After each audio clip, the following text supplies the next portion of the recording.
Number 8, look for us to simplify. We simplify following the orders of PEMDAS, parentheses, exponents, multiplication, then addition. So to do this, there's many ways to look for like terms, but I am going to follow the color coding system. Okay, is there anything that is like 3x? Nope, so just 3x. And is there anything with the y's? Nope, it's just 2y. And anything happens with a constant? Nope, that is just 10. So it's just this. The final answer would just be 3x plus 2y plus 10, which is the same. So we can technically just write already simplified. You cannot combine any more like terms here.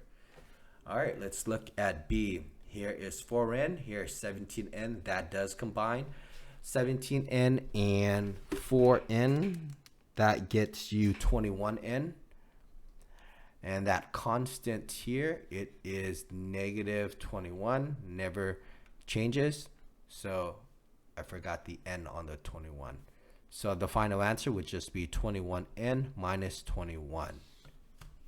Lastly, same thing here.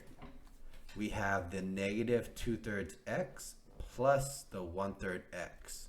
It goes into here. Be very careful. I'm going to write it on the side so you can see. Negative 2/3 plus 1/3. Notice, okay, that these already have the same denominator, so you can just add them. Negative 2 plus 1 gets you a negative 1.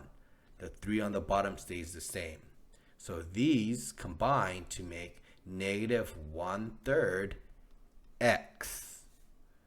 Then we have the constant, negative 21, and the negative 4. That gets you negative 25. So the final answer would be negative 1/3 x minus 25. This would be the answer. Okay? You don't need to have this. This is just work to show you the fractioning, adding to another fraction. So there you go. That is how you simplify.